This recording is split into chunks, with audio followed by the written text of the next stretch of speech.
Good morning world. Sayo tani mata karon kay naglangi ang atong baktin. Si Amanda.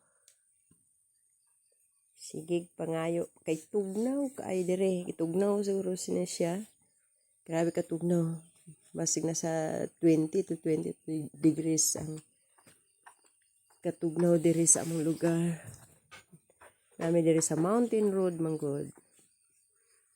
Ang isa na ko nga baby ni plaster sa kalaha unsa kay maayong luto ani.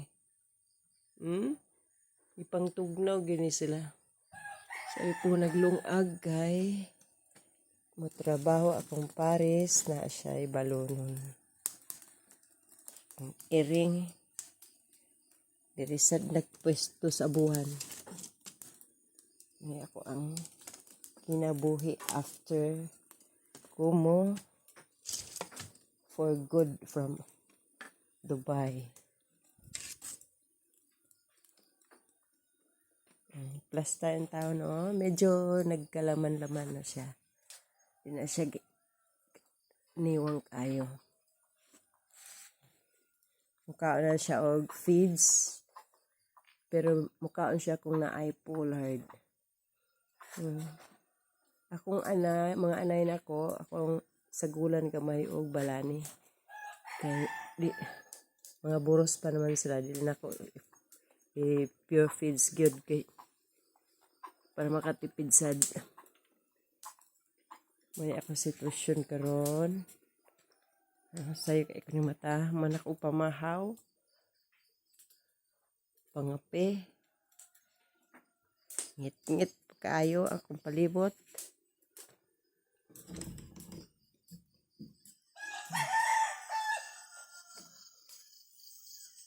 Nalang gyud ko suga. Katong nagsika dito sa layo-layo. Ito akong tangkal.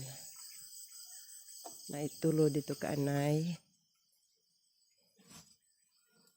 Dito sa akong kusina sa likod na ako isa po ka anay.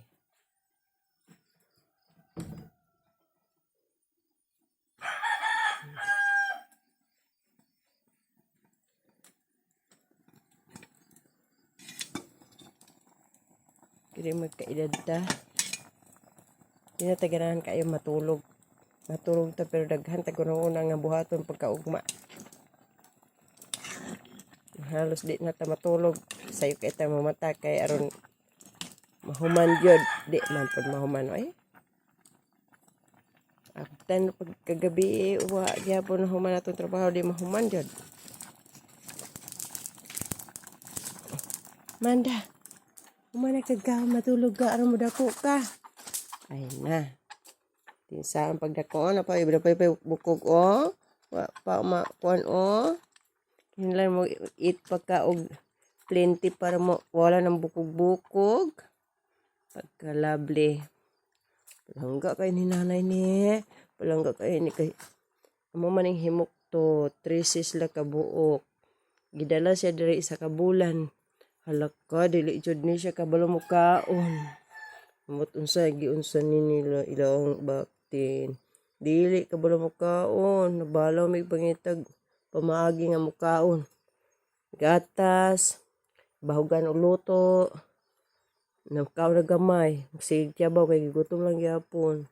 Pero karon kaloy sa Dios pag human ako og purga after 1 week, akong gi-injika og Bilamil.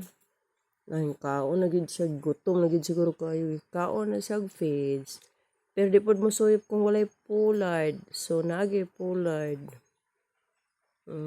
Sige pangayo kay siguro gitugnaw kayo siya. Tugnaw yung kayo diri sa mong lugar karon. Labi na kay ulan-ulan. Tugnaw. Pero siya gid sa lungsod.